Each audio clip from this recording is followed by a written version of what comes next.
Hello बच्चों, IIT advance के लिए एक प्रॉब्लम सॉल्व करते हैं। इलेक्ट्रोस्टैटिक की प्रॉब्लम है, बहुत ही कॉन्सेप्चुअल है, आईआईटी में आई हुई है। आप देखो, ऐसी क्वेश्चन आप एग्जाम में कर सकते हो। क्वेश्चन है, positive charge of 10⁻⁸ coulomb is kept at distance 20 centimetre from the centre of the neutral conducting sphere of radius 10 centimetre. इसका मतलब इसके पास शुरुआत में कोई चार्ज नहीं है, ठीक है, और यहाँ पे एक चार्ज पार्टिकल आपने रखा हुआ है, ठीक है। The sphere is then grounded and the charge on the sphere is measured. इसको आपने ग्राउंड कर दिया और चार्ज आप इसके ऊपर मेजर कर रहे हो। The ground is then removed and subsequently the point charge is moved by a distance 10 centimetre further away from the centre. यहाँ से आप 10 सेंटीमीटर इसको पीछे ले जा रहे हो, ठीक है, राइट, ठीक है।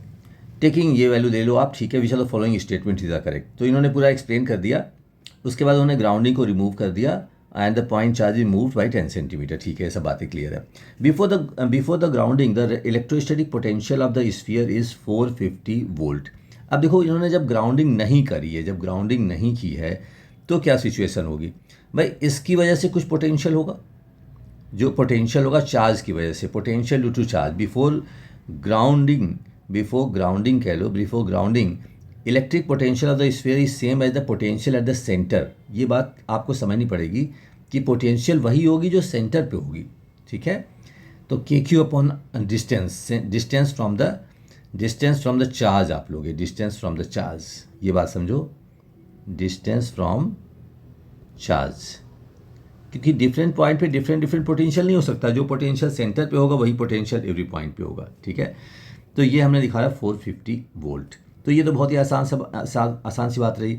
Before grounding the electrostatic potential on the sphere is 450 volt, ये सही हो गया आपका, ठीक है। व्हेन स्फीयर इज ग्राउंडेड,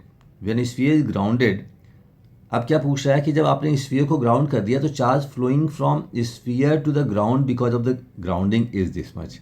जब आप स्फीयर को ग्राउंड करोगे तो स्फीयर का पोटेंशियल जीरो हो जाएगा, potential of the sphere will be zero. To make zero potential sphere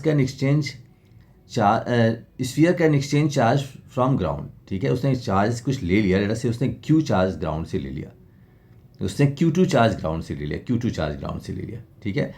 तो ड्यू टू पॉइंट चार्ज ये हो गया KQ/0.2 and due to induce charge taken from ground, दोनों का मिलाकर के पोटेंशियल कितना होना चाहिए? जीरो होना चाहिए। तो यहाँ से हमने Q2 की वैल्यू कैलकुलेट कर ली, Q2 की वैल्यू आ गई माइनस, निगेटिव चार्ज आ गया। इसका मतलब ये हुआ कि इसने स्फीयर ने कुछ चार्ज ग्राउंड को डोनेट कर दिया, इसके पास निगेटिव चार्ज आ रहा है, तो charge flowing from the sphere to the ground. तो ये सही हो गया, स्टेटमेंट हमारा सही हो गया, 5 × 10⁻⁹ कूलम, ठीक है, ये सही हो गया। अब अगला पार्ट पूछ रहा है वो कि after the grounding is removed. अब आपने क्या किया? ग्राउंडिंग को हटा दिया, तो जो चार्ज इसके पास था वो तो बना रहेगा, -5 × 10⁻⁹ कूलम। जब आपने उसे हटा दिया, after the grounding is removed, charge on the sphere is, तो चार्ज तो कहीं गया नहीं, इसकी वजह से यहाँ पे चार्ज, इसके ऊपर चार्ज रुका हुआ है। तो ऑब्वियस सी बात है, सी इज ऑल्सो करेक्ट। तो सी तो बिना कुछ सोचे समझे ही आप कर सकते हो। When grounding is remove charge on the sphere is constant because the body is isolated. अब तो कहीं से कोई कनेक्शन है नहीं, तो सी इज करेक्ट। अब वो कहता है the final electrostatic potential of the sphere. अब आपने क्या किया? इसको यहाँ से मूव करके 30 सेंटीमीटर की डिस्टेंस पे कर दिया। तो एक पोटेंशियल इस क्यू की वजह से होगा, 10⁻⁸ कूलम की वजह से होगा, और एक अपने खुद की वजह से होगा जो -5 × 10⁻⁹ कूलम आया है। दोनों का मिला करके पोटेंशियल इसके पास होगा। तो हमने दोनों का मिला के जब कैलकुलेट किया तो एक तो Q2 की वजह से है और एक Q की वजह से, तो ये हमें मिल गया कि टोटल कितना? 150 वोल्ट आ गया। इसका मतलब स्टेटमेंट डी इज रॉन्ग। तो स्टेटमेंट 1, 2, 3 सही है। आप देख लो, कोई बात समझ ना आए तो मुझसे पूछ लो। बहुत ही सिंपल सा क्वेश्चन है, वेरी फंडामेंटल कॉन्सेप्चुअल क्वेश्चन, ठीक है। बस ये बात आपको समझनी है कि जब आप यहाँ पोटेंशियल निकालते हो इस स्फीयर पे due to external charge Q, तो आपको सेंटर पे लेना होगा, क्योंकि यहाँ पे चार्जेस इंड्यूस हो रहे हैं।